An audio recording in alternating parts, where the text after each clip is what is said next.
各位朋友，大家好，欢迎来到我的频道，我是严真。今天呢是2024年11月5号，美国大选日，今天是星期二的晚上。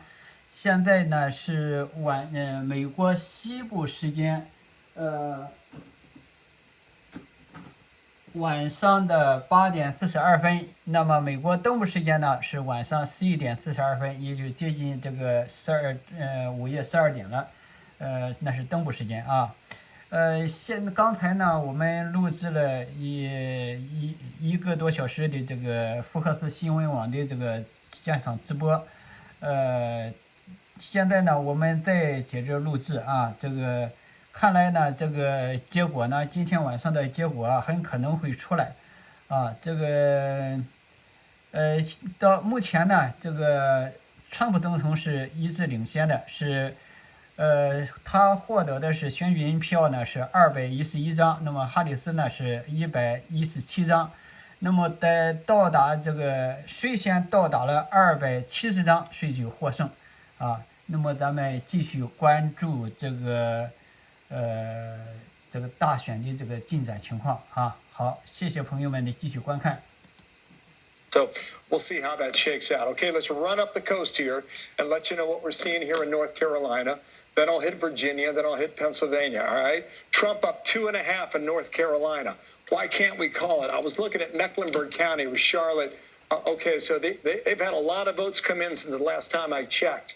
There was a lot of outstanding votes. You have to ask yourself, where are the votes, right? If they're in the most populated places, you can't make a call. But now you're getting a lot more from Charlotte. This is Wake County, Raleigh. It's number one. Still about 20% of the vote out there, okay? Comfortable lead for Harris. We expected that, but let me just check 2020 and go ahead and use the slide again.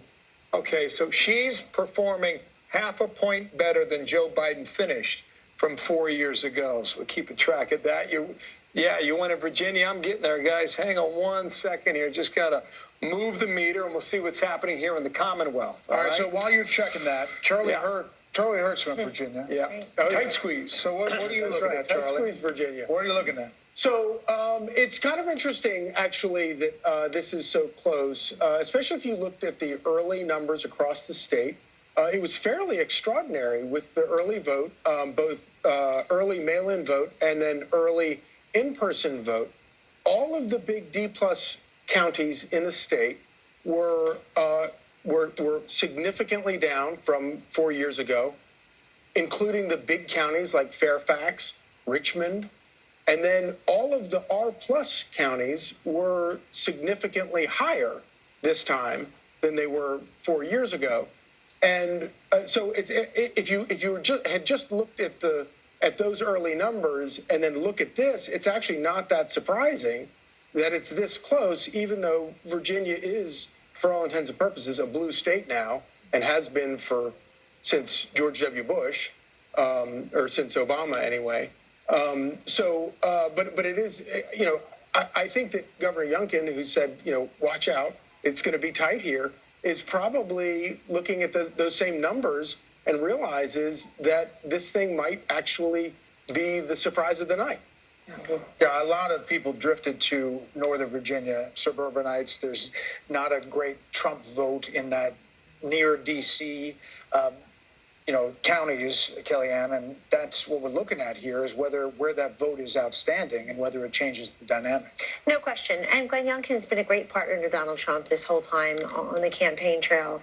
He told me personally when I asked him, do you think it's really competitive a couple months ago? He said, I think you're going to force Biden-Harris, now Harris, to spend some time and money there. And that's happened. But it was ground zero for the parents' rights movement, the school stuff in 2021. I wanted to say something. Kamala Harris's team was smart and strategic to go for the 3 states in the blue wall, since they've gone Democrat from 1992 to 2020, 28 straight years with the exception of 2016. They went for Trump. They've always voted as a bloc, but they also ran out of choices. I would have thought she'd do better in those more racially diverse Sunbelt states like Georgia, Arizona, Nevada, and even North Carolina. She's in the very white states trying to become president of the United States. Here's the problem I see for the Harris and the Democrats right now. Demography is not destiny. That's what I think of this electorate. We think we're only going to get women by talking about abortion. We're going to get Hispanics if we talk about immigration. That's how Trump is getting it. We're going to get African Americans if we talk about this. whose big idea was it to over-prosecute Donald Trump with all these cases? You think a lot of black men in this country didn't stand up and say, I think the system has been against me. I think that's unfair, to say nothing of the fact that they want economic upward mobility like everyone else. They're school choice voters. They think that people coming over the border are taking their jobs. And you got Barack Obama telling them, you're not right. Stop telling us who we are, what we think, how to eat, how to vote. This is the election where people are turning on its head. Last point, young voters. I think Harris is going to underperform Joe Biden nationwide on young voters.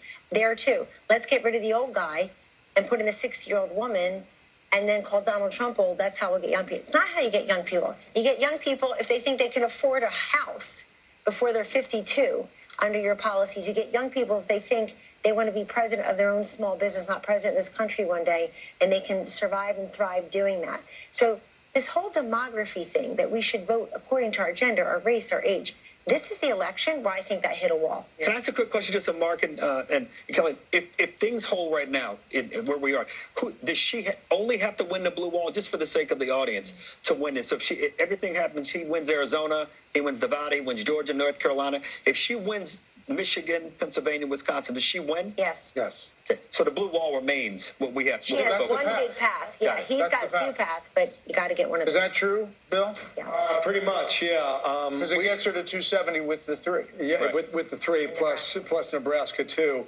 I think it's too early to start filling this thing in here. I want to start just yet, but I don't know. We're kind of warming up the fryer, or whatever you say when you get. But just show how it happens. Just show the 3. Yeah, for her it would be Nebraska 2.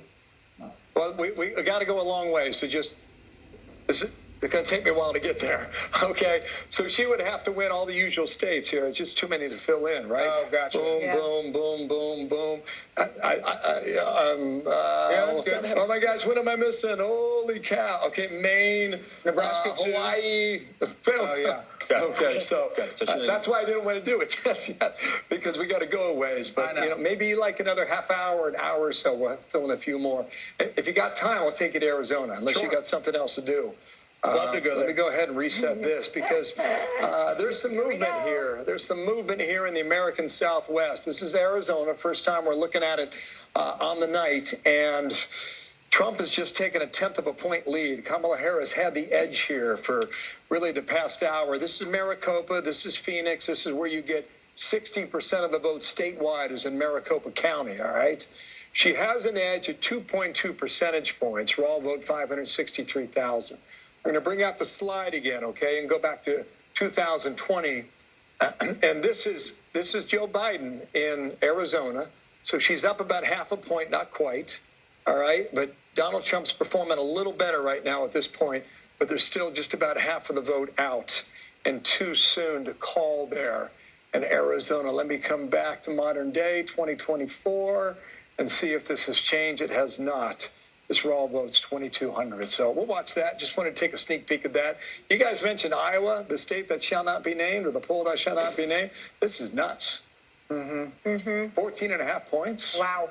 Yeah, that's not even Somebody's close. not having a good night. Guys, there's a ton of votes still out there, too. This thing could go higher. Anyway, Yeah, back to you it's guys. a little Okay. outside the margin of error. Okay. All right, let's go over to Sandra and get a look, because we've been talking about young voters, and you have some new stuff from our Fox News voter analysis, Sure. Sandra. I'll build off of what Kellyanne just said about the Hispanic voters in just a second. I'll dive into age first for you, Martha.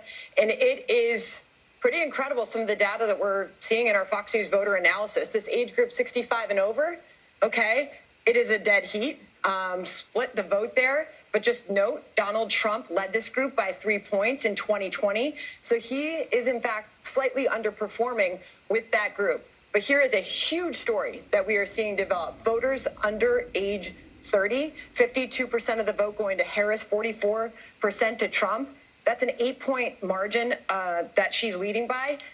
Biden led with this group by 25 points. Kellyanne was just talking about this a moment ago. He led by 25 points with this age group back in 2020. She is significantly underperforming with the younger voters right now. Want to jump back in and also talk about the Hispanic vote and what we are seeing there. This also telling a huge story of the night. Kamala Harris getting 56% of the support there. Donald Trump 40. Okay, so she's leading by 16 points. Biden led with this group by 21. Again, she's underperforming there. I want to break that down by gender when it comes to the Hispanic vote, because this also telling a story. Hispanic women, for example. Okay, Harris is leading by 24 points with this group right now. Biden led with this group by 34. Hispanic women underperforming there. Comes with Hispanic men. Look at this story. Harris is up by 6 points with Hispanic men. Biden led with 19 points. So there is really some interesting stories developing with the younger voters and the Hispanic vote out there. Brett and Martha, as you know, we have heard it on the ground. A lot of those American Hispanic voters, they don't like what they're seeing with illegal immigration in this country. They've been speaking about that. We are seeing that show up in our analysis. Sandra, thank you. Yeah. Interesting stuff, especially that Hispanic vote. And that gap, that 20-plus gap that we're seeing, we've been seeing it for a long time. We've been talking about it for a long time. It has shown up in polls that she was underperforming Biden by more than 20 points with Hispanic voters, Brett. It's a very seismic change. Which means that if it comes down, as we now, I think, have agreed at this desk that it does to those 3 blue wall states being her chance of victory on a very narrow path, that if these numbers are meaningful about how she will perform broadly speaking, and I think they're big enough now that we can say they are, her chances of pulling this off would be the biggest thing we've ever seen. I mean, amazing come from behind victory, and I think the odds on that are very long indeed. Yeah, I mean, well, it's a significant, to say the least, point that Kellyanne was making, which is that it all stops, right? And I think that I don't even know if in 2028 we'll still be talking about the Hispanic vote, right? Because with every immigrant group that comes through, eventually you're just an American. And you care about all the issues that everyone else in America cares about, and it's not so segmented. So I see a lot of those barriers breaking down. Again, I think that the Harris-Biden team has no one to blame but themselves for these numbers. It's the policies that drove these people to vote for President Trump, and he also, the Biden-Harris people pushed them into Trump's open arms.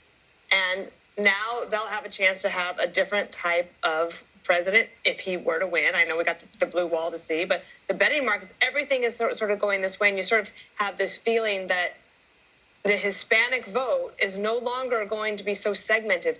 It's just the vote, the American vote. and there's a traditional, not to overgeneralize about any group, but, the traditional faith-based in many ways Hispanic family that is not responding to what Kamala Harris is talking about and focusing on. Gender and race, we talked about the outset, would emerge as big themes because Democrats have enjoyed great advantages with certain groups of people.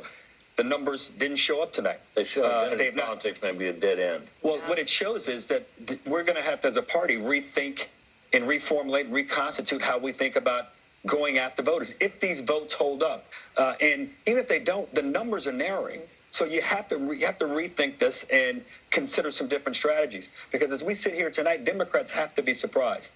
From what we were told over the last several days about how her numbers were coming home, how people were coming home, this is a very different race. Hold on one second. David Bluff said yesterday that she could win all 7 battleground states, and said that she could do it. Now, maybe if it turned and she could win 6 of 7, but he said 7 of 7.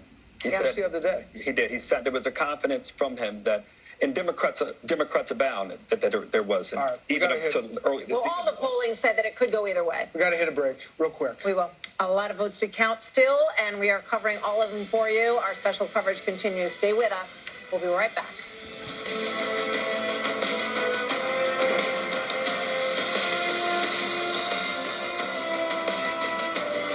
Look out, 'cause here I come. Have you always had trouble with your weight?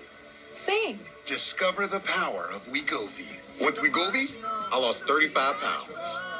And some lost over 46 pounds. And I'm keeping the weight off. Stomach pain, flu or upset, headache, feeling tired, dizzy or bloated, gas, and heartburn. Some side effects lead to dehydration, which may cause kidney problems. With Wegovy, I'm losing weight. I'm keeping it off. And I'm lowering my CV risk.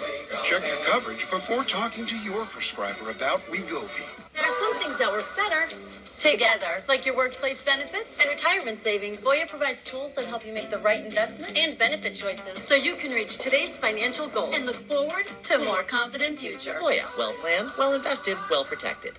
Here's why you should switch from Google to DuckDuckGo on all your devices. DuckDuckGo comes with a built-in search engine like Google, but it's private and doesn't spy on your searches. And DuckDuckGo lets you browse like Chrome, but it blocks cookies and creepy ads that follow you around from Google and other companies. And there's no catch. It's free. We make money from ads, but they don't follow you around. Join the millions of people taking back their privacy by downloading DuckDuckGo on all your devices today. Our God calls us.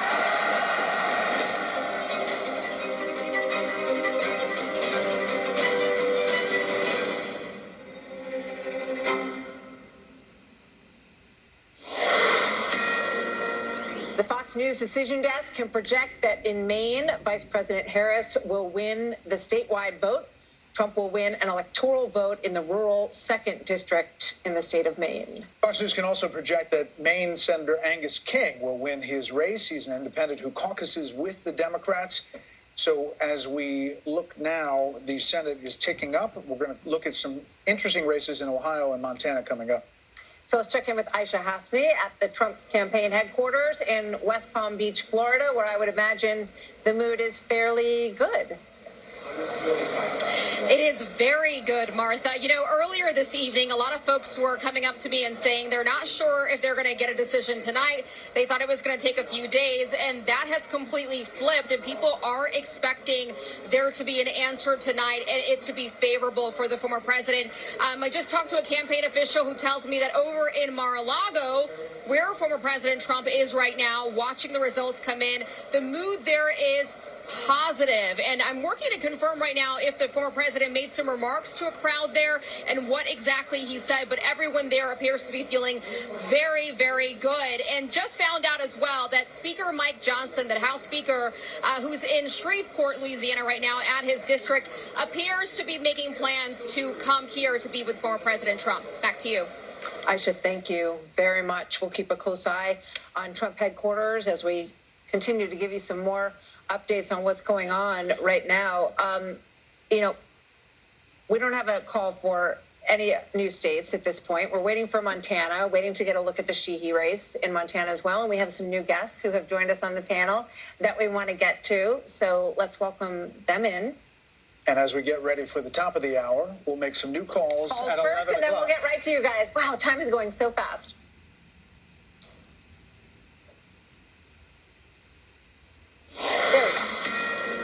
It is now 11 p.m. in New York, and 4 West Coast states have just finished voting. The Fox News Decision Desk can project that Vice President Harris will win California, the Golden State, 54 electoral votes, biggest prize, more than any other state in the country.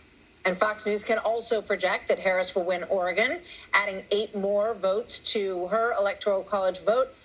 Harris will also win Washington, another reliably Democratic northwestern state. But the former president will win Idaho's 4 electoral votes. So as we see the race to 270, it's now 216 to 193.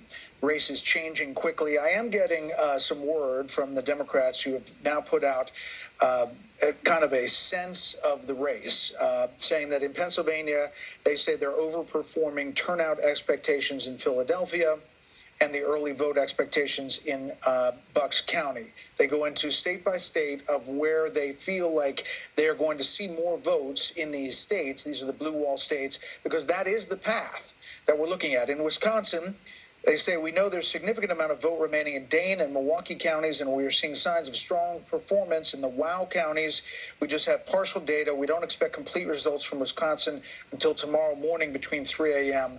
and 5 a.m. We shall see. We shall see. California Senate race, as we talked about, can project that the current Democratic Congressman, Adam Schiff, will win his race against former Major League Baseball player Steve Garvey in that Senate race. And Washington's incumbent Democratic Senator Maria Cantwell will win her 5th term. Not big surprises on that front this evening either. So here's the balance of power in the Senate: 49 for Republicans. The majority is 51. They have flipped one seat. 42 for the Democrats as we wait for a number of these big Senate races to be called. Ohio, Montana, Pennsylvania, all will really dictate the future of the Senate. And Michigan. Let's bring in our panel. Britt Hume, Dana Perino, Harold Ford Jr. They've been here for a while. Kevin O'Leary, Jessica Tarloff, and Ben Domenech. Jessica, are you surprised? Surprised is a very generous term for how I'm feeling in this particular moment. It is in Democrats' nature to be anxious, and we are certainly at peak anxiousness. I think the conversation that you were having in the last panel about the Latino vote is really interesting. Some of these numbers are a little bit jaw-dropping, looking at, potentially a 45% for Donald Trump in some states. And that is going to cause a real reckoning within the party on how we talk about, message to, and integrate, a huge part of our base typically in all of this. I would say, though, that the campaign and people that I've been speaking to have said nothing has been called. Our paths to 270 have not been blocked off. And as we continue to get more vote in, and I should add to the numbers that they messaged to you, Detroit is coming in. And Detroit had a very good day with in-person voting today. And the suburbs of Atlanta outperforming where Biden was there. One point of concern is that she's not doing as well in the rural areas as Biden did. And that's something that they're paying attention to. But I'm hearing more and more from people that I'm speaking to, blue wall, blue wall. And this morning we were talking about, well, if you pick up North Carolina and Georgia, again, they're not off the map. But it is feeling like more of that laser focus on the easiest route. Ben, welcome, first of all. Good to see you tonight. I'm sitting here thinking about the rethink that Republicans went through after Mitt Romney lost. Mm-hmm. And they did this huge analysis of what was going wrong with the Republican Party and why they weren't reaching Hispanic voters, why they couldn't reach working class voters, why they weren't bringing in more women. And it really is stunning when you think about that. That was Mitt Romney's loss. Mm-hmm. And it appears that the person who has changed that calculus dramatically is Donald Trump. Well, they called it an autopsy at the time, and I think it's turned out to be an autopsy for a party that was dead. And I think that Donald Trump has done something incredible in resurrecting it with a new coalition that, a lot of people never thought Republicans were going to be able to reach, that they weren't going to be able to cut through a lot of these different fundamental problems that people thought were there in order to reach these different sets of the electorate. And look, I think the big question they have to be asking is how much of that is tied to Donald Trump himself and how much of it is something that the Republican Party going forward can build on. Regardless of whatever ends up happening here tonight and tomorrow morning in terms of these blue wall states and the things that we take away from it, certainly we can take away this is the most incredible political comeback that we've seen since 1968. It's the most incredible remaking of the Republican coalition that we've seen in a way that was really unexpected by all but a handful of people. And how they build on that, how they choose to prioritize policies going forward could make a big difference in whether they're able to hold on to it in the future or whether it's something that goes away if Donald Trump isn't at the top of the ticket. Kevin O'Leary, Mr. Wonderful. The markets now have it at 92.5% for Donald Trump winning this election to Kamala Harris at 7.0%. You're a market guy. How do you read this? I'm going to stay on this theme for a moment and call this perhaps the greatest night the Democratic Party can ever have if they lose. And let me explain that. I was very troubled just over 100 days ago when they circumvented the democratic process and anointed somebody. The analogy is easy to a Super Bowl. You arrive at the Super Bowl game, and by any measure, this is the Super Bowl of global politics, the presidential race. Your quarterback, Biden, is injured. He's taken out of the game. You don't bring a quarterback in that's never, ever, ever won any game anywhere. You run a process. And they missed that opportunity. This is a chance for them to, I'm not saying they're going to lose, but I'm going to those percentages and saying they get to reboot. They get to go back to the center. They get to scratch this whole thing. And the influences of a Schumer or a Pelosi or a movie star or an Obama deciding to anoint somebody, those guys are gone. in 4 years. They won't have that kind of influence. This could be great for America because I'm an investor. I have to work with who's ever in the White House in January.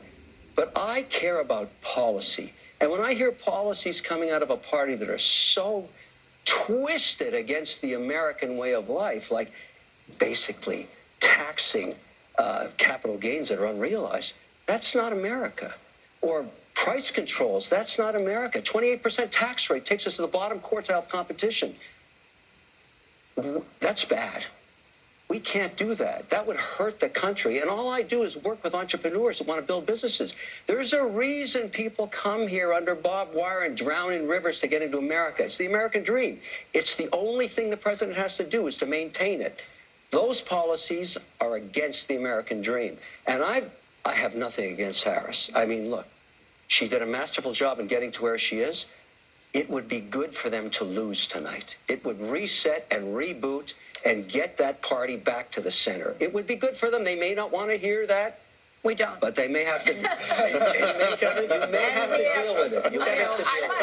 Kevin, I would love to win and do the reboot. We can still do those things. We bring you right into the party to help us do it. We're going to take a pause right here because we have a big call to make right now. We do indeed. The Fox News decision desk can now project that Republican businessman Bernie Moreno, who started his entrepreneurial career in the car company and buying auto shops in Ohio, has won and unseated incumbent Democratic Senator Sherrod Brown, who has been an Ohio institution for a lot of years. This is an important flip for Republicans. The party is edging closer to an outright Senate majority tonight, and there are still a couple of places yet to be heard from. Right. Now, think about this. Now, if the Democrats would somehow hold on to the John Tester seat, that would be a different math. But as you look at the balance of power in the U.S. Senate, is this Moreno speaking right now? Can we go in there? Let's listen in for a couple minutes here. There we go.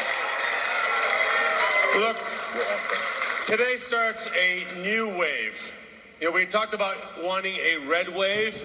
I think what we have tonight is a red, white, and blue wave in this country.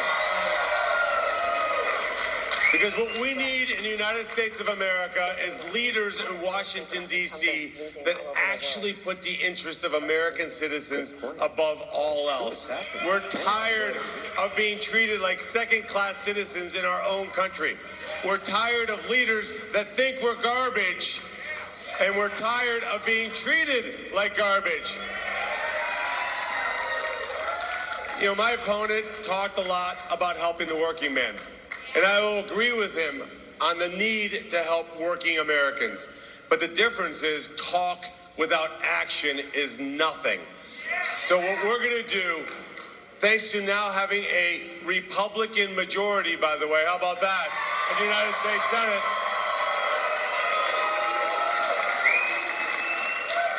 and Chuck Schumer, if you're watching, thanks for the help in the primary, but you're fired, buddy.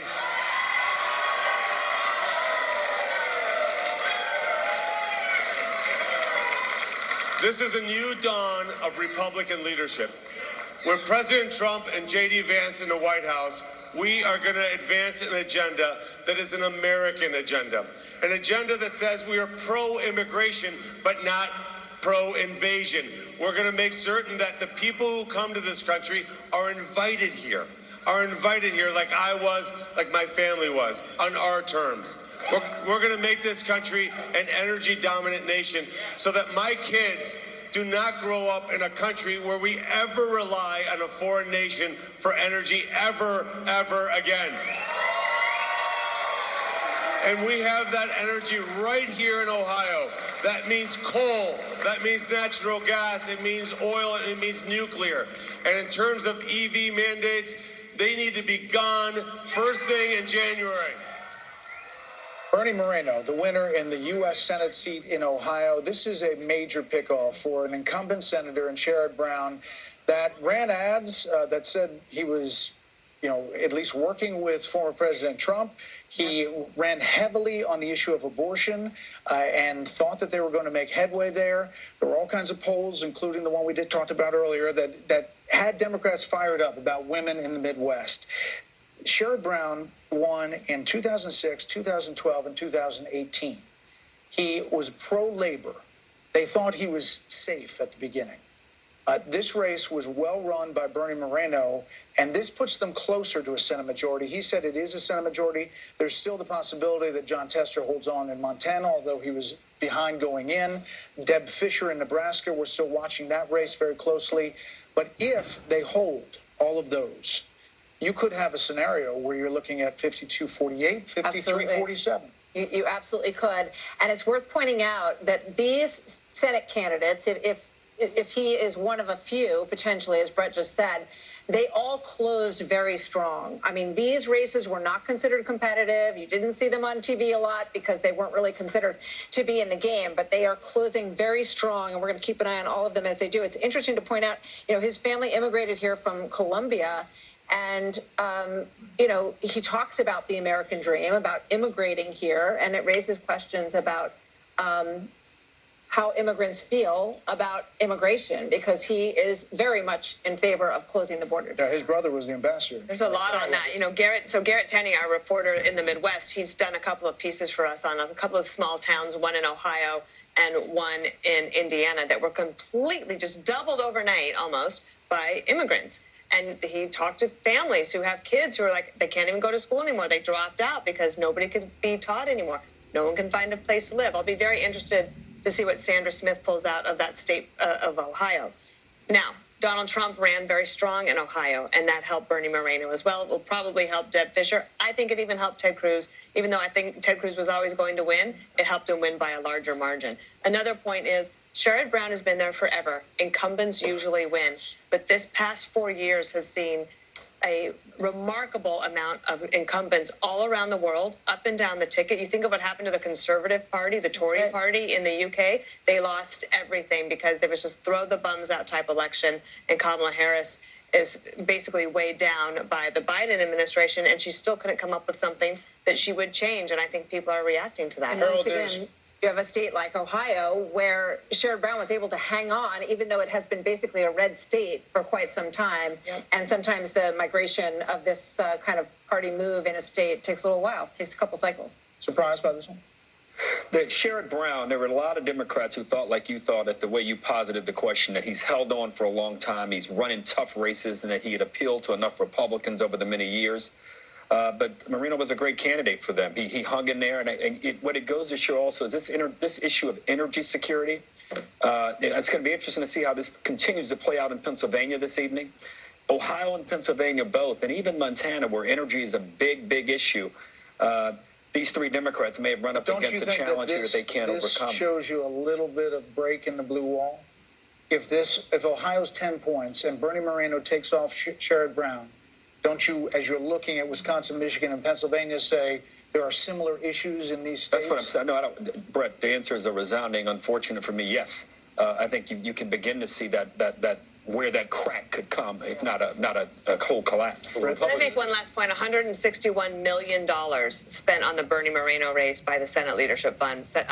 McConnell's basically the PAC to keep the Senate majority, $161 million. And in part, that's because they understand if we have one more of these things flip, think about what that does to the Supreme Court and the decisions that will be made by some of the justices and there. We're, one seat away from a majority for the Republicans, and Republicans have been counting as if it were a done deal all along on Montana Senate, where there's very little vote in, which I think is the reason it's too early to call. Not too close to call, because at this hour, Bill, according to what you just showed me on that map over there, that wonderful map of yours, John Tester's the Democrat John Tester, Democratic incumbent, is well behind with only 6% in. Yeah, but it seems like he's down. Just getting going a little bit there, right? Yeah, 14 points. But I mean, that's in line with what has been the expectation. But listen, if you look at Ohio, it's the similar issues to Mike Rogers in Michigan. And there's similar issues in Pennsylvania for Dave McCormick. We're going to take a quick break right here. The race to 270 slowly taking shape. 270 is the electoral votes needed to win. The vote count changing by the minute. Check out that popular vote. Check out the popular vote. Our special coverage continues after this.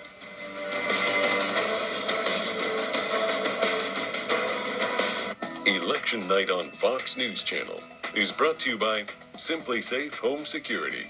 There's no safe like Simply Safe.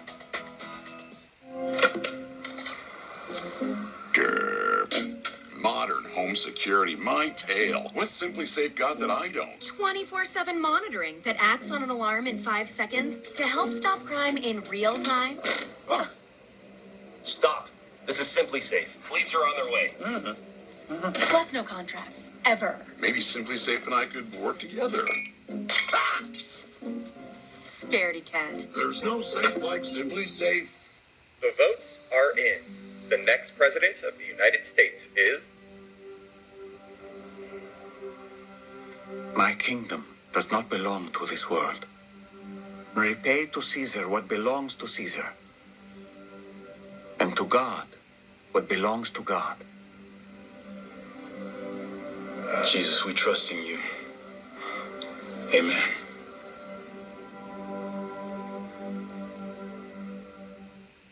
Someday it's all going to be yours. I promise. The epic return of Yellowstone. There's no peace for this family, only revenge. And our enemies don't fight fair. I know what to do. Believe in me. I've always spoken to you. You destroy me, you destroy yourself.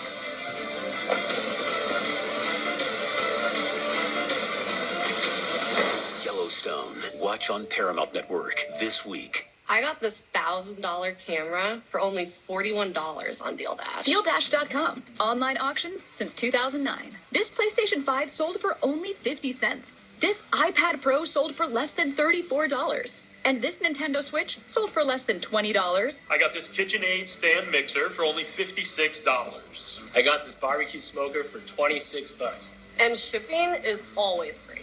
Go to DealDash.com right now and see how much you can save. You believe you were sent by God? Yes.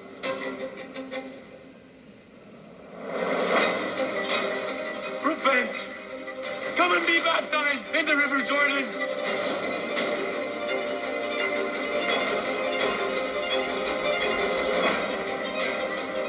I speak in the name of the one true God!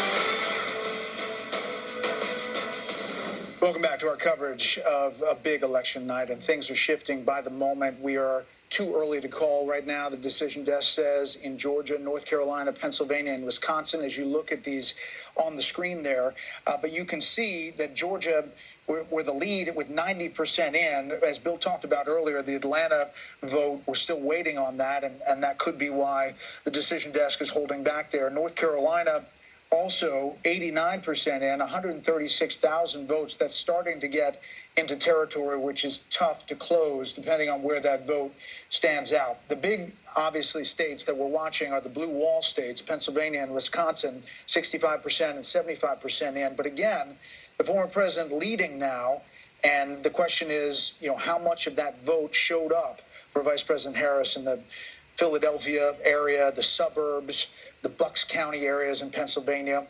We also have an update from Wisconsin. Indeed, we do. Mike Tobin is standing by with an update. This has really been the biggest problem area that we've seen, at least so far. We're waiting for a number of these cities, Mike, but give us an update on what's going on with the machines there and what you expect. Well, we're hearing from more of the Wisconsin election officials, and they still want to push off the idea that this was a legitimate mistake, and they have recounted these 31,000 ballots, or retabulated these 31,000 ballots out of an abundance of caution. What you're looking at right now is one of the tabulation machines, and if you look at the back of the tabulation machine, you should be able to see some red stickers. Those red stickers are the seals. The seals were in place on these 13 machines. What was not engaged with the locking mechanisms on the doors there. The machines operated for hours. When the Republican Observer noticed it, flagged that particular problem, the city and also the executive director of the Wisconsin Election Commission says that was the 31,000 ballots were run through again, as she put it, so no one could use a procedural misstep to call the legitimate votes into question. That's Megan Wolf, the executive director of the Wisconsin Election Commission. Now, I talked with Wisconsin Senator Ron Johnson. He said the whole process is sloppy. have been done 5, 6, 7 o'clock in the morning with Republican observers going, yep, that's locked, that's properly sealed, locked, properly sealed. Why didn't they do that? Again, this has just been sloppy. And as the chairman of our party said, they've got one job to do, and they didn't do it very well. Now, here at Central Count, there are some 108,325 ballots. These are the mail-in ballots, drop-box ballots, and in-person absentee ballots. Some 80,000 of these ballots have now been counted, but the whole process has been delayed because 31,000 had to go through a second time. Guys, back to you. Mike Tobin, thanks. Just an update from our own Chad Pergram talking to Democrats and Republicans about the House races as we are looking at the Senate and they're poised to take control if they hold the rest. The House is looking like it very well could flip to the Democrats. A couple of races, Vindman in Virginia. We're not calling that, but they're looking really good. There's a few races in New York here, the Brandon Williams race to John Mannion. So Dems, essentially, we won't know until California, where a number of those seats are up. They're doing what they need to do to hit the marks to flip the House. So that could be a bright spot for Democrats tonight. So let's go to look at some. We're going to Trace Gallagher and talk to him and his panel out on the West Coast because we are waiting for a lot of California races, as Brett was just saying. Brett, Trace, tell us a little bit about what you're seeing out there on the West Coast tonight.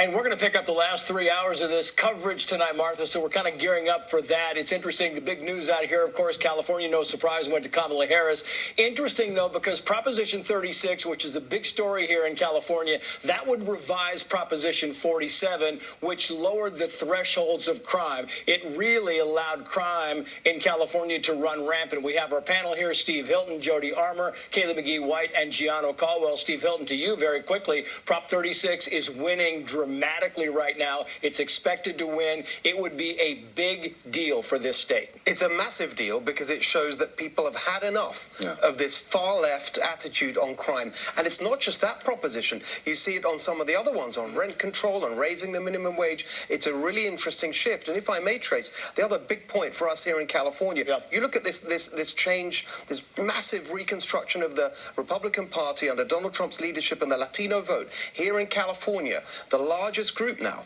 And this points to the future of the Republican Party because actually, if you think about the Latino vote, how long have we been told that the Democrats benefit from the diversity of the nation and the future? Look what's happening. The more diverse America becomes, the better Republicans can do if we keep going with this new Republican Party that Trump has fashioned. It's a very good point. And, you know, it's interesting, Kayla McGee-White, because we talk about Proposition 36, and Kamala Harris was asked about Prop 36. She would not weigh in on this. She wouldn't say whether she voted for it or against it, and that's significant. And this was one of many policies where she refused to provide a clear answer on where she stood. And, you know, this strategy of avoidance, which we've seen repeatedly throughout this campaign from her, it was a gamble. She thought that because she was slipping in the campaign at the last minute and because she was running against Trump, that voters wouldn't notice or they wouldn't care that she was giving them a whole bunch of nothing. But I'll just say, I'm from one of these swing states, from Michigan, and even in the swing states, it matters a lot where Kamala Harris stands on something like Proposition 36, because if she doesn't want California to take crime seriously, what about the rest of the country? Yeah, and nobody takes crime more seriously than Gianno Caldwell. You have studied this, Gianno, and this is a big deal going forward for California should this pass. That's right, and that's why I started the Caldwell Institute for Public Safety. I got to tell you, I'm glad to see that many voters in the state of California have been pushing back against crime. Unfortunately, Gavin Newsom has been very supportive of the initiative of Prop 47. He thinks that there shouldn't be any changes. But this is a major problem, and I think we see this not just with this particular prop, but we've seen it with a lot of progressive prosecutors funded by George Soros, people like George Gascon, who people are fed up with, and that's why Nathan Hochman, who's running for district attorney of Los Angeles County, is predicted to potentially win this one really big. I think the Democrats who've fashioned the idea that if you be soft on crime, then there's going to be criminal justice reform, when in fact there's been nothing but justice for the criminal. It's going to win. It's probably going to win big, Jody Armour, but the governor of California is against it. He thinks it's just going to raise the number of people going to California prisons. Yeah, well, the fact that Harris wouldn't answer the question about what she voted on this, a former prosecutor. Yeah. She said, I'm the top cop. She, her bona fides are that she's law and order. She was one behind Prop 47. Right. And so she wasn't, she's a frictionless weather vane. She gives you that impression. Exactly. Blowing whatever direction the wind blows, she's willing to go there. And that was another example. She should have said, I was the top cop. I'm 436. I see the error of my ways. I see crime going in a certain direction or whatever. But instead, she does this frictionless weather vane routine, and people. But you can't expect her to do that when she was the one posting links about rioters and looters during the George Floyd era. This is not somebody who's about law and order. Gianno, Caleb McGee-White, Steve, Jody, thank you all. Martha will be here later in the night when everybody gets tired there in New York, and we'll handle it from there. Back to you guys. Okay, Trace, thank you very much. We're looking into a lot of different numbers that are coming in, and as you know, this is all baking. Bill's at the wall trying to go into different places. Wisconsin's on the board right now.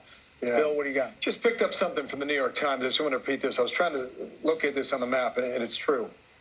Right now, Donald Trump, in the big cities of America, Miami, Chicago, New York, Dallas, and Houston, he is improving on his margins from 2020 by double digits. You think about that, right? Since COVID, you think about immigration. You think about the homeless crisis. You think about how our cities have changed over the past 4 years. Maybe that's having an impact. Now, what I'm looking at here is Wisconsin. I just want to point out two things in Wisconsin. I want to compare that to what's happening in Pennsylvania, because I think there's a trend that is favorable toward Trump, okay? So here we go, Dane County. I'm going to take you back to 2020. I'll just compare the numbers for Biden and Kamala Harris, okay? So this is Madison, University of Wisconsin, et cetera. Ton of Democratic votes in this county. So she is underperforming Biden's mark by about 1.7 points. And that translates to, it could be tens of thousands of votes. Trump, meanwhile, is up about 1.4 going back to 4 years ago. Let me come up here to La Crosse, all right? You get Democratic votes here in La Crosse, right along the border there with Minnesota. So this is Biden 4 years ago. It's not quite 2.5, but it's close to it, where she's underperforming in a county where she should be doing better. And here you go, Trump doing 2.5 points better in that particular county in Wisconsin. So we'll keep an eye on that. Come out a little broader here. Come back to 2024. Hang on one second, guys. And we'll go into Pennsylvania and try and prove a similar theory, all right, in two places. One is Allegheny and Pittsburgh. The other is Philadelphia. So we'll put this map into motion here. Put the slide bar out, okay? She's nearly meeting her number in Allegheny, off a half a point. Trump's doing slightly better, just 0.6 points. The last time I looked at that, she was dead even with the number from Joe Biden from 4 years ago on a percentage-wise. Come over here to Philadelphia, because this is really where, if you're a Democrat and you want to win the state, you got to run your numbers up in Philadelphia. And this kind of matches what I just read from America's big cities. In Philadelphia, she's underperforming Biden's mark from 4 years ago. And Trump is overperforming where he was 4 years ago. So, when you think about the number of votes that are available in Philadelphia, and you have 300,000, right? And that's a huge difference. I mean, you can run the totals up and never look back oftentimes in Pennsylvania if you're a Democrat running with a number like that. So let's take this off the screen. Come on back to 2024, and you guys are asking, how come we can't call North Carolina? Well, we may be getting closer because Mecklenburg is in, and Wake is pretty much in. This is Guilford. That's Greensboro. We had a lot of campaigning down there. It's a fast-growing area, too. It's about 22% of the estimated vote is still outstanding. It's an impressive number. I haven't looked at this yet. Let's just go see Joe Biden. Okay, so pretty close to where Biden was. The raw number is lower, but on a percentage basis, she's just about hitting her number, and Trump's just a little higher, just a little bit there from 4 years ago. So maybe that's the reason you can't make a call in North Carolina.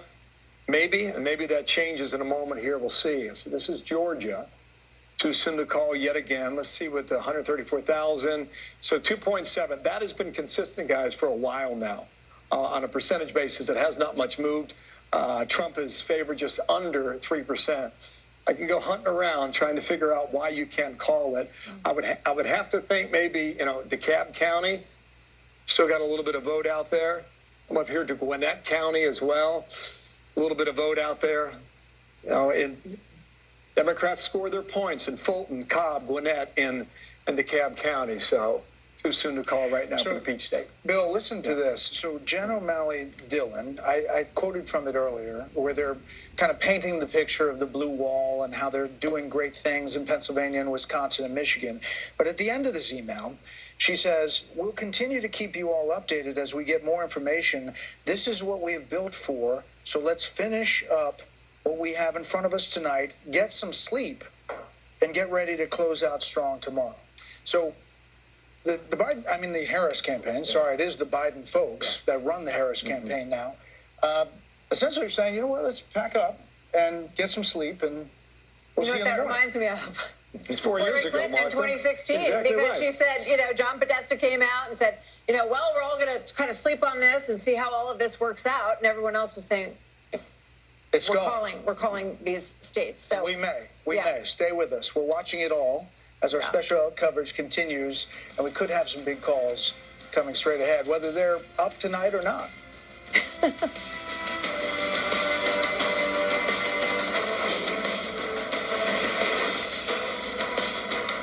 What if, instead of giving a holiday makeover to some stranger's house, you revisit your own childhood home?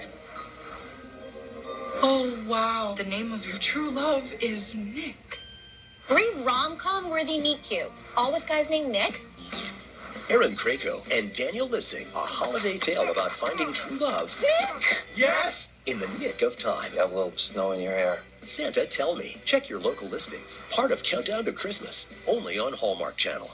Here's why you should switch from Google to DuckDuckGo on all your devices. DuckDuckGo comes with a built-in search engine like Google, but it's private and doesn't spy on your searches. And DuckDuckGo lets you browse like Chrome, but it blocks cookies and creepy ads that follow you around from Google and other companies.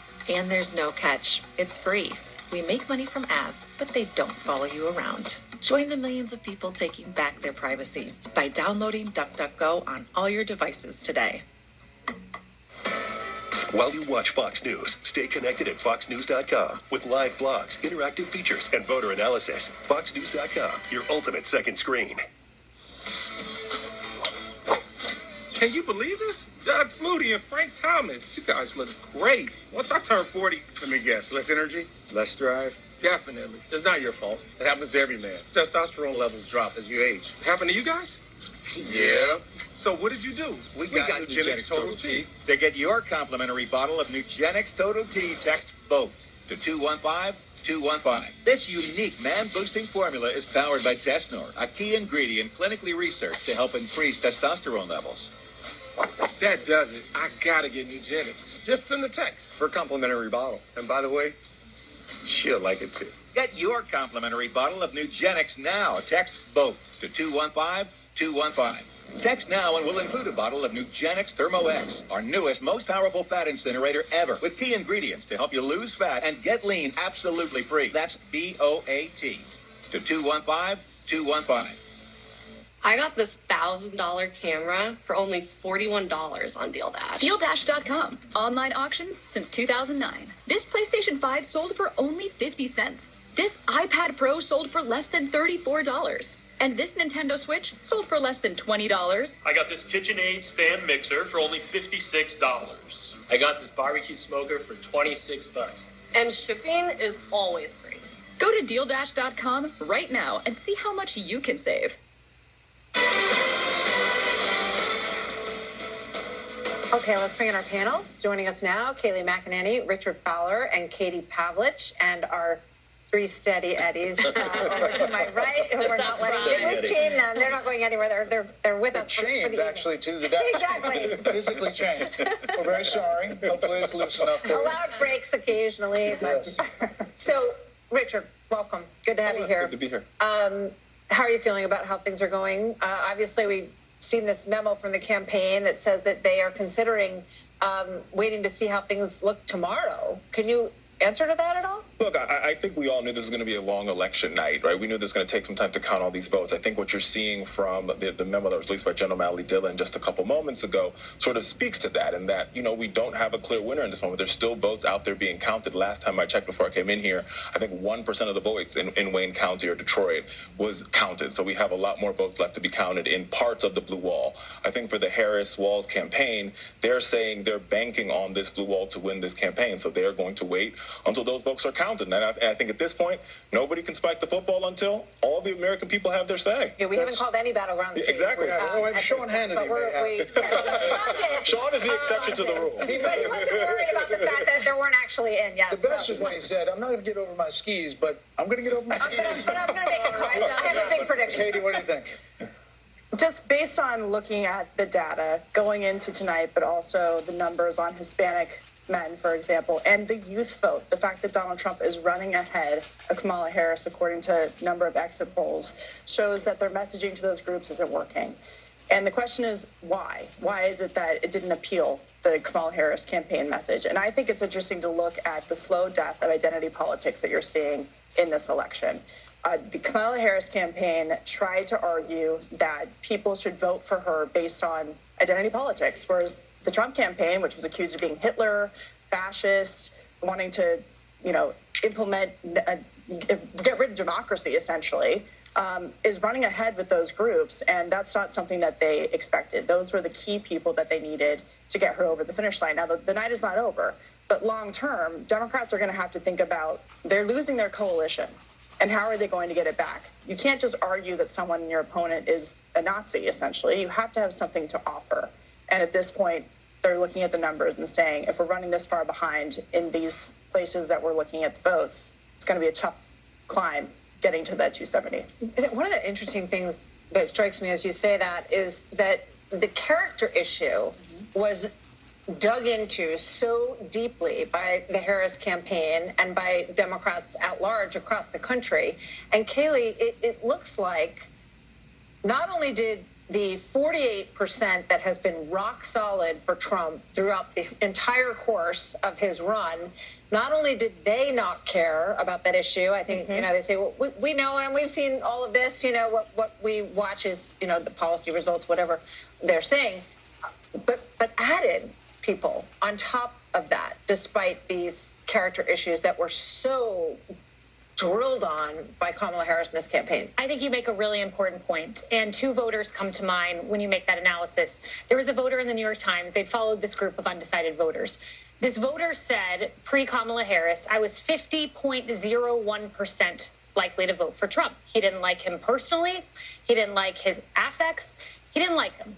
Then Kamala Harris came on the scene, and he wanted to know how she differed from Joe Biden on inflation. He ended up discovering she doesn't. And he went by a 51% margin for Trump. He said, I still don't like the guy, but that tipped me over the edge. Another voter who comes to mind I saw today, he had not voted in an election since Obama. He said, I am a blue-collar worker. I am here voting today because of no tax on overtime. And I think if Donald Trump prevails tonight, we have to look at his working man's agenda. No tax on overtime, limit on interest on credit cards, no tax on tips. This holistic look that perhaps not just realigned the party on blue-collar workers, but demographically as well.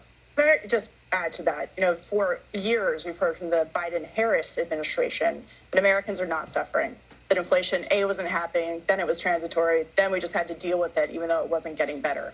That has been something the campaign has struggled with. They eventually came around to grocery prices being too high, but their essential argument was, Donald Trump is a bad guy, therefore you should vote for us, even though we're not going to detail what our policy plans are. And you're seeing with a number of groups that they're saying, especially on the economy, we actually need some hard economic policy because we are hurting, and they've been told to either deal with it or that it's not happening. And the Harris campaign has not had an answer for those folks outside of what they've tried to I think that issue that Donald Trump is a bad guy worked for them in 2020 in particular. I mean, people tell me all the time, no way Joe Biden got 80 million votes. I kind of agree with that. I think Donald Trump got those 80 million votes for Joe Biden. In the passage of time and with the record of the Biden administration, those concerns faded. And while I think a lot of people voted for him like the voter you described, without much enthusiasm for him, but in definitely thinking it was a better deal back then than they were getting from this administration and have gotten from this administration. And if he wins tonight, it'll be the fact that they look back on his administration more fondly than they ever might have thought they could even 2 years ago. We've said it before, Dana, about what former President Trump has faced. If you look at what they call lawfare and what he faced in Manhattan, he still faces a sentencing at the end of November. Judge Marchand there. He is still facing other cases. There is an appeal of the Attorney General's case, Letitia James here, that the appeals court looked like it actually was siding with Donald Trump. Yes. And they could have a ruling that either strikes it down or reduces it dramatically right after the election, even though Vice President Harris used that in many ads to say that he was, convicted and he also lost the civil case. It's pretty amazing that we are where we are. It is, and I feel like I wish I were Shannon Bream right now because I don't know all of the legal issues, but I could play. But you know the sense, 30,000 feet. Yes, I think, again, it's one of those things that you think of all that he withstood, but it's also this result of these states that are coming in so far. It's because of what they did, right? And he didn't let it bring him down. So he would sit in courtroom all day, and then he would go campaign at night and go do a rally, and he'd be back in court the next day.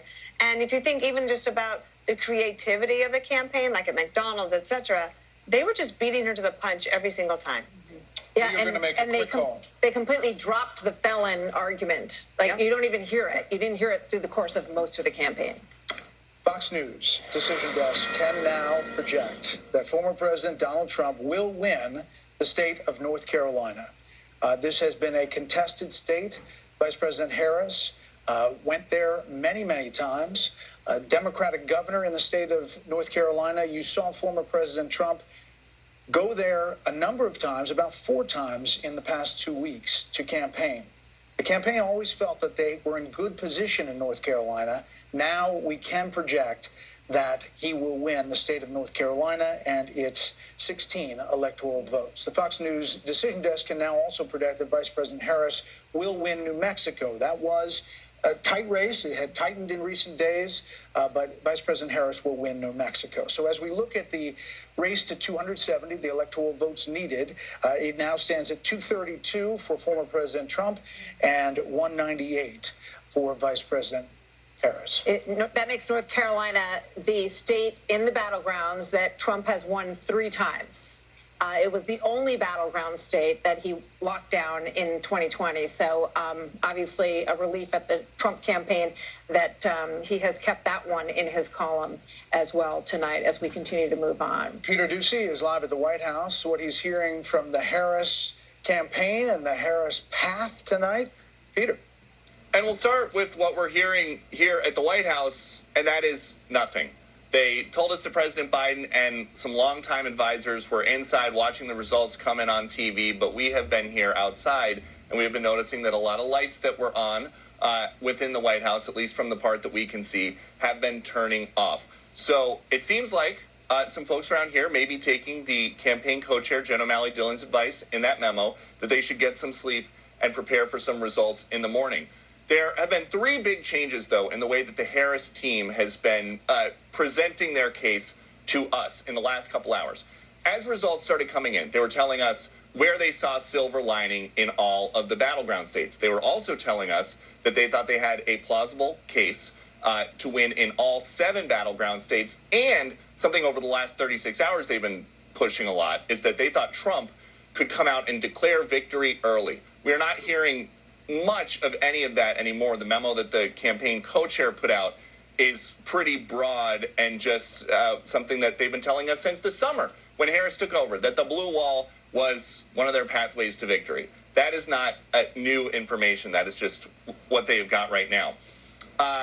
Vice President Harris remains at the Naval Observatory right now. We don't know if she's going to show up at her campaign headquarters, but they took the press pool and they told him just to stand by. And if Joe Biden is giving anybody watching an indication of how he feels about all these races that he has really not been a part of, he's made 6 congratulatory calls. 4 of the 6 are to people who just won in Delaware, where he is heading next. Peter Ducey, live on the North Lawn. Peter, thank you. Another call to make. That's right. We can now let you know that the Fox Decision Desk can project that Vice President Harris will indeed win the state of Virginia. This was much closer. It was a state that the Trump team said they felt they might be able to expand the map, but he did better than he did in the prior elections. But this has just been called for Vice President Harris. And President Trump did better with non-married men than he did 4 years ago in Virginia, which seems to be a theme that we're seeing in a lot of these states. That all according to the Fox News voter analysis. I want to bring back our panel, but I want to read from an email that came from Jackie Heinrich moments ago. I'll just read from it. 3 sources close to Harris are expressing concern that Harris's path to victory may be too narrow to overcome. One source at the Harris Friends and Family Party says, quote, her path is so narrow and she is not doing what she needs to do in Pennsylvania, Michigan, and Wisconsin. The exit polls I saw hours ago are all accurate. They need to suddenly outperform those. I don't believe it will happen. Asked about this, a second source close to Harris told me I 100% agree. The path to victory is very difficult. His numbers are higher than expected in counties where he should be losing by larger margins in Pennsylvania and Michigan. A third source saying, close to the campaign, I think we're losing this. I think we're losing this. Hearing word that Vice President Harris may come to Howard University soon, but not for another hour. Harold Ford Jr. So consistent with those numbers, Brett, the race, that Senate race in Pennsylvania between Bob Casey and Dave McCormick, it looks like McCormick with 81% of the vote in is leading by a point and a half, and we'll monitor that. I think that race, if McCormick wins that race, I think it's very likely to say that President Trump will win the Commonwealth as well.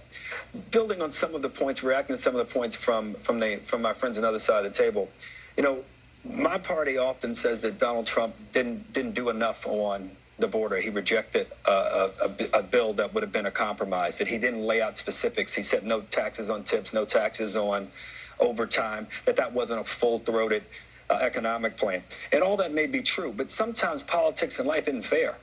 And he's a different kind of candidate. I think if we look back, and this race is not over, we've got three, the blue wall here to hold. But if we look back at this, I think one of the things that this campaign is going to wish that they had done probably more effectively was to just lay out a bit of a plan on the economy and inflation and growth, to lay out a plan to maybe say we should have reinstated or kept in place some of the Trump border executive orders as we look to find ways to do things differently.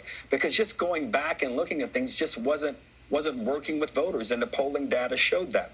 And the fact that we have more wealth today than we did 3 years ago, more innovation, more cures and therapeutics, more oil than we did 3 years ago, and they couldn't figure out how to run on that, couldn't figure out how to capitalize on that. So as we talk about reconstituting our party, that's some of the things we're going to have to do. And if you guys are successful tonight, I hope that President Trump is willing to reach out to us as well and try to figure out ways in which to grow the country for every American. Don't you think he's done that? I mean, look at the coalition he has built. I think there's been an underestimation of what the definition of protecting democracy is. Okay, you have RFK Jr., Tulsi Gabbard, who was in charge of the DNC at a certain point, saying there's all this lawfare. You're suing to keep RFK Jr. off the ballot. Nicole Shanahan, one of his vice presidential candidate at the time, feels the same way. And people look at that and say, he's building a coalition that actually works. The only thing I'm saying is Brett Baer wrote a great piece for FoxNews.com called about unity and about what happens when these races. This is one of the most divisive races in my 54 years of life. My only point is it will be time to whomever wins. And if it's President Trump, it looks like it might be, it's time to heal and move forward. And I think he'll have to do something. I don't disagree with he's built this coalition, it looks like tonight. But it's going to take more than that. And I'm one, as a Democrat, willing to work with him if he wants to do that. But it's going to take each side wanting to do it. We're going to make a call here. Stand by.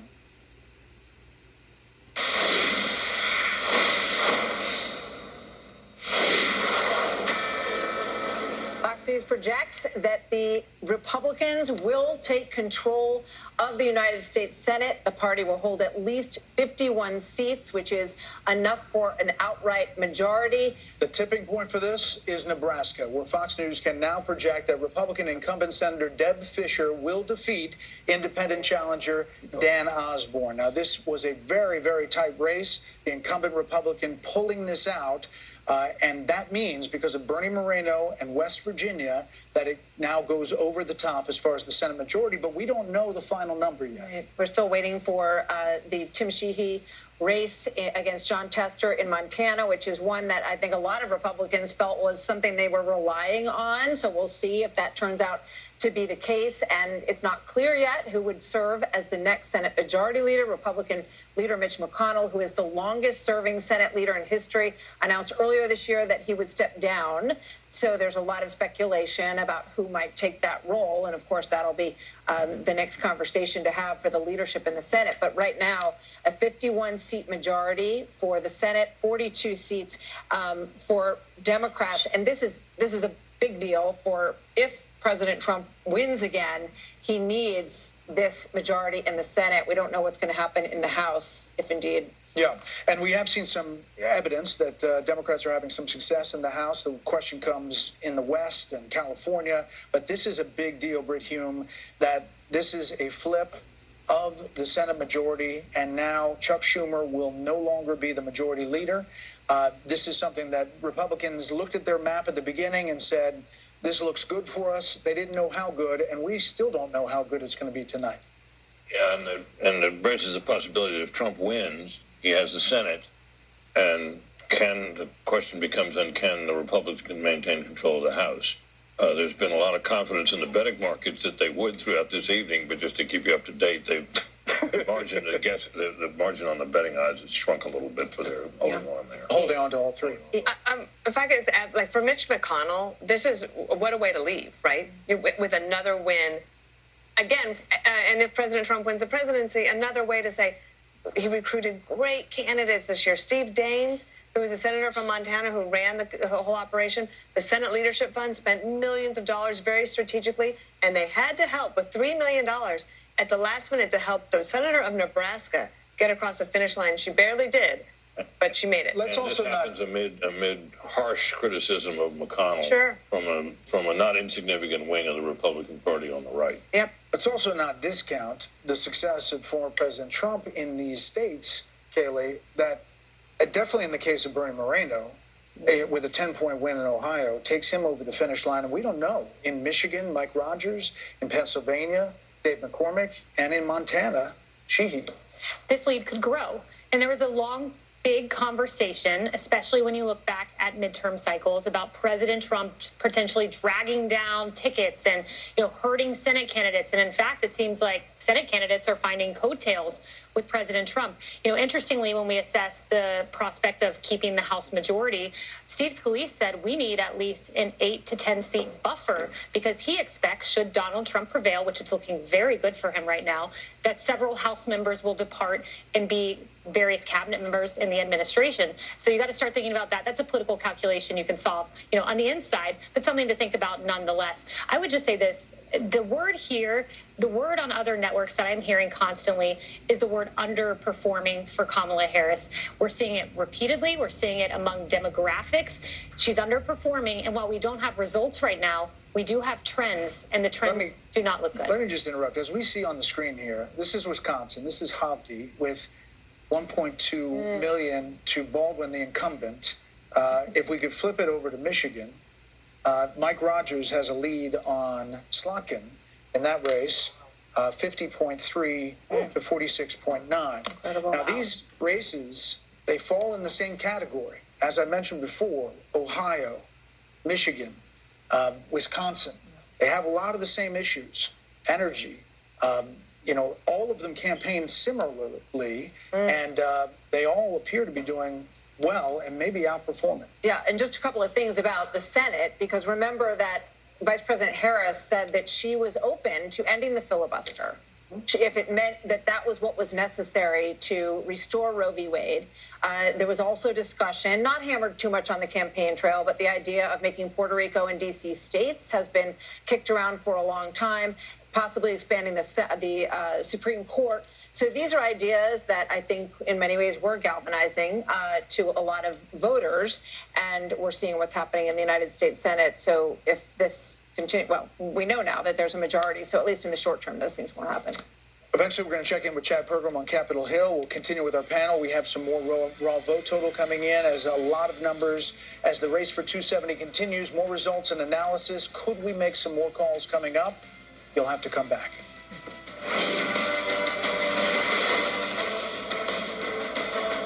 Putin's army has unleashed unthinkable evil since invading Ukraine, torturing Christian leaders, destroying churches and burning Bibles, kidnapping thousands of Ukrainian children and holding them hostage in Russia, brutally assaulting and raping women of all ages. Freedom and democracy are under attack, and Ukraine is the front line.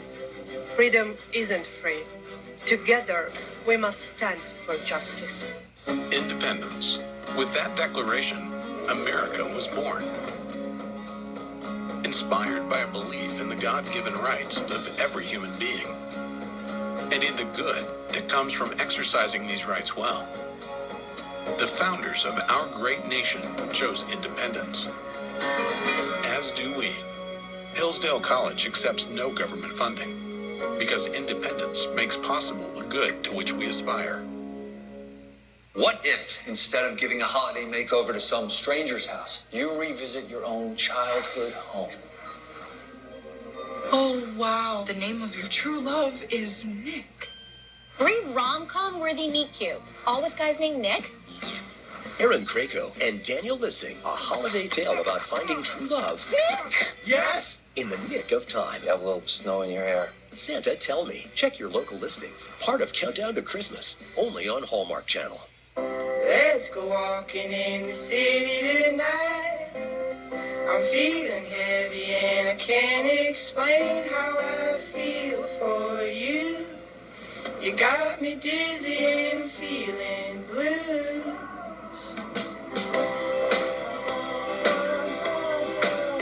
Like my fancy shoes, I wore them just for you. If you're shopping for a home, you could browse hundreds of listings to find homes with big yards, or compare lot sizes all at once. Search in full color to find space to grow. Home search will never be the same again. Our God calls us!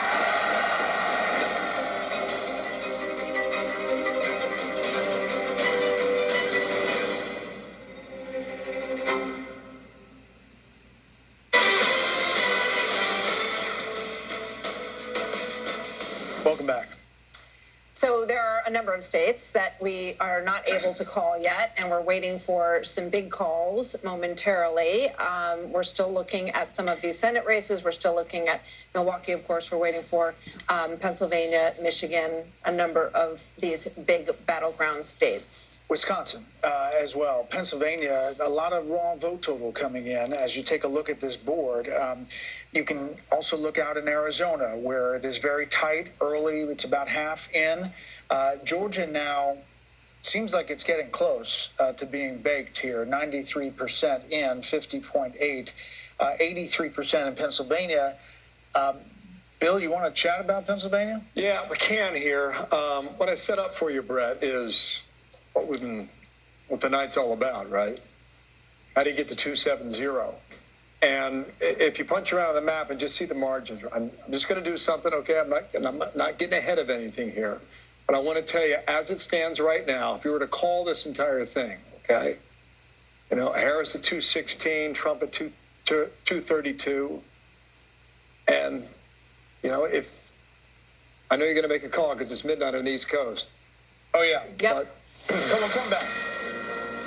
It is Wednesday in New York. Time flies. Polls just closed in Hawaii. The Fox News decision desk can now project that Vice President Harris will win the state of Hawaii. The Aloha State has voted for the Democrat in every election since 1984. This was no different. And the Fox News decision desk believes that Vice President Harris will win Nebraska's 2nd district, the area around Omaha. Not a big surprise there either. Not, but as you see the 270, we're at 232 to 216 with these big races still pending. The path is getting narrower for Vice President Harris. Fox News can also project that Hawaii's Democratic Senator Mazie Hirono will win a third term. And the balance of power, as we just said, the U.S. Senate will go to Republican control. So far, 51-43. But again, you see those white blocks there. We could see some more Senate races continue to fall the Republicans' way. Okay, so rudely interrupted Bill Hemmer by midnight, ticking down. Go ahead. Okay, that's all good. I just want to show you, based on where we stand right now, if you were to call the game, okay, Trump's at 232. He just widened his lead in Pennsylvania by 4. Still not enough. In Georgia right now, his lead went from 2.7 to 2.2. We'll check back in a moment and see where that is. If you were to hang on in Georgia, 267, still not enough. I was looking at Michigan a moment ago. He was up almost 5 points in Michigan, okay? If it stays that way, it's his. He's back in the Oval Office. If Wisconsin stays where it is, and I just checked the number, he would run it up to 292. And if Arizona, he was up 0.1 percentage points about 30 minutes ago. He's up 0.4 now, so he's increasing his margin. Almost half of the vote out there. Arizona counts slow. It's okay. We'll take our time on that, all right? It would be 303. So that's where we are, and we can run through all the other states, and I'll show you what I'm seeing there. But Georgia's not yet been called here. But here's the margin, 2.3 now, okay? So it popped up a tenth of a percentage point. Let's go through them. Pennsylvania, yet again, all right? It was 4. It's now down to 3.7. Watch Philadelphia. There's still some outstanding vote there as well. Let's come over to Michigan. I said it was 5. What is it right now? It is exactly 5.0. And while we have you guys, let's do 2 more. Wisconsin, where does it stand right now? At midnight on the East Coast, 3.9 now in Wisconsin.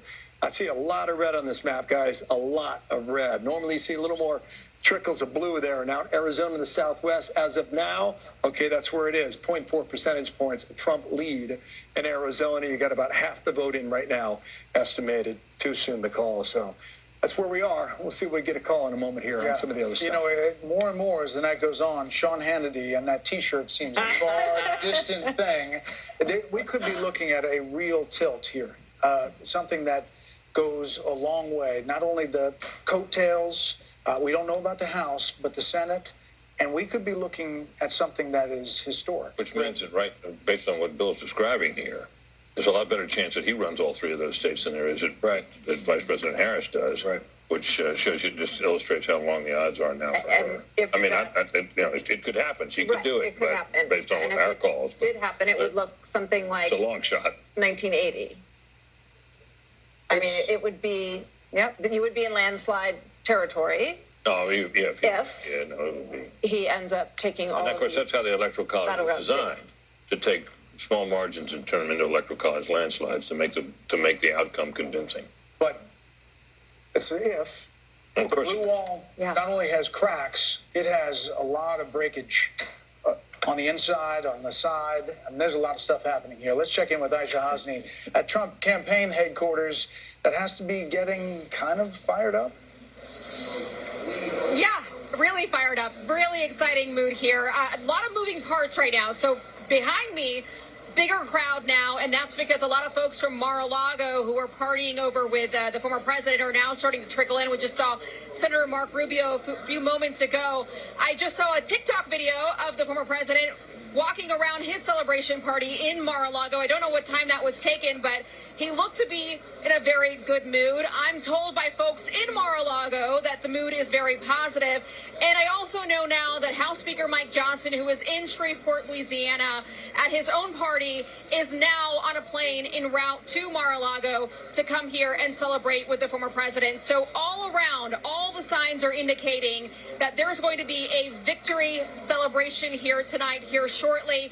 All eyes on Pennsylvania. That is the only state that anybody here wants to talk about. That's what they're waiting for to be called. And that's when this place is going to get lit, guys. Back to you. As they say. I hear they say that. They do say that. They do. The kids say that. All right, let's go to Jackie Heinrich, who is at the Harris campaign headquarters in Washington. And Jackie, we spoke about your reporting just a short time ago of some pretty dour moods of at least 3 people very close to Vice President Harris.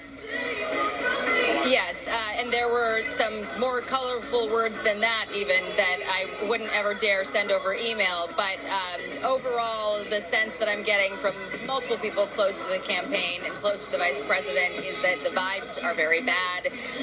Those 3 sources believe that her path is narrowing so much that it would be very difficult to overcome.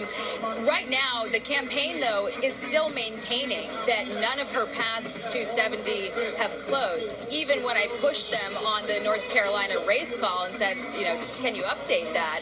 And they said, just as Jen O'Malley Dillon said, the clearest path is the blue wall. So a lot of sort of distance between the messaging from the campaign and what we are seeing from the inside of the operation, just from sources that we were speaking to. The exit polls that they have been watching, they're saying are accurate, and she would need to outperform, really turn things around, and what's coming in is not showing that that is likely or possible. One of those sources put it the most bluntly, saying, I think that we're losing this.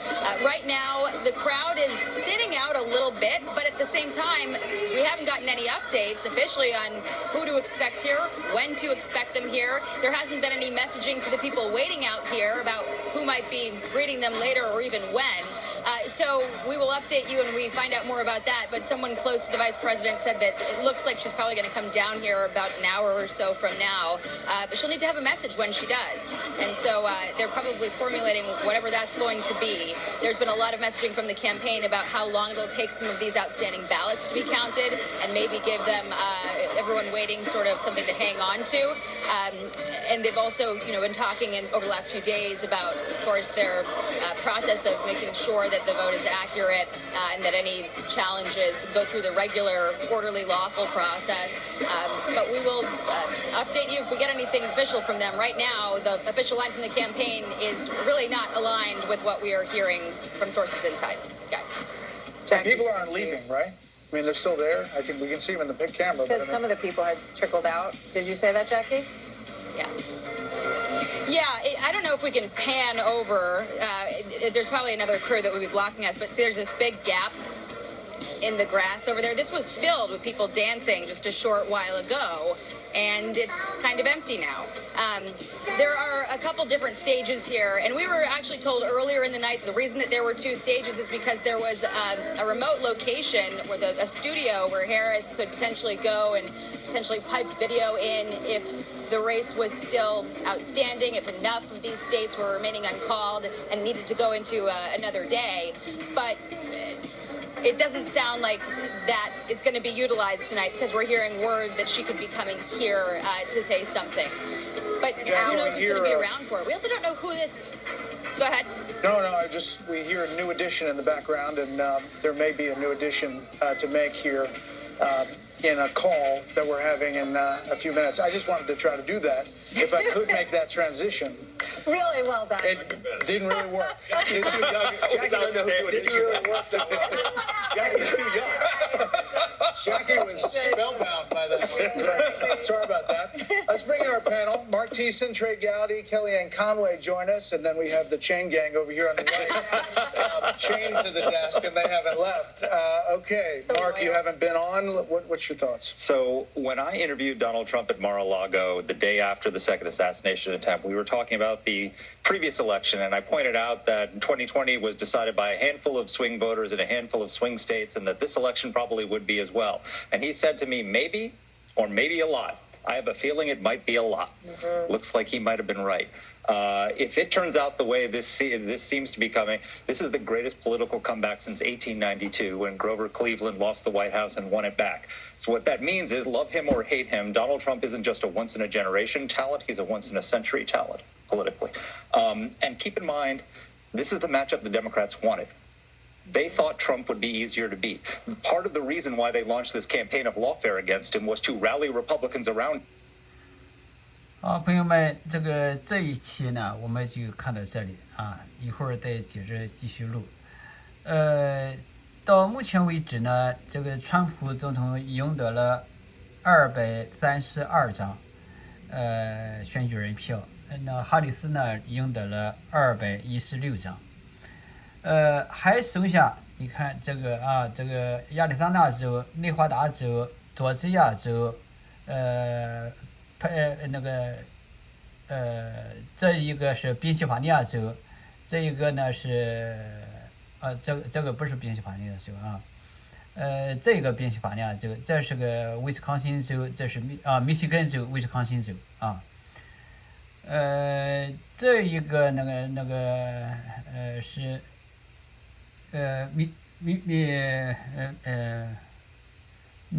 叫什么呢？叫那个州呢，应该说是属于这个民主党的了，就不属于共和党的了啊。以川普等等呢，可能会赢得这个亚利桑那州、内华达州、佐治亚州和这个宾夕法尼亚州这4个州吧，拿下来，这个川普就应该胜利了啊。好，咱们这一期呢就看到这里啊，一会儿我再继续再录下一期哈，因为这个结果呢不一定是什么时间才能够出来啊。好，咱们这一期就先看到这个地方啊。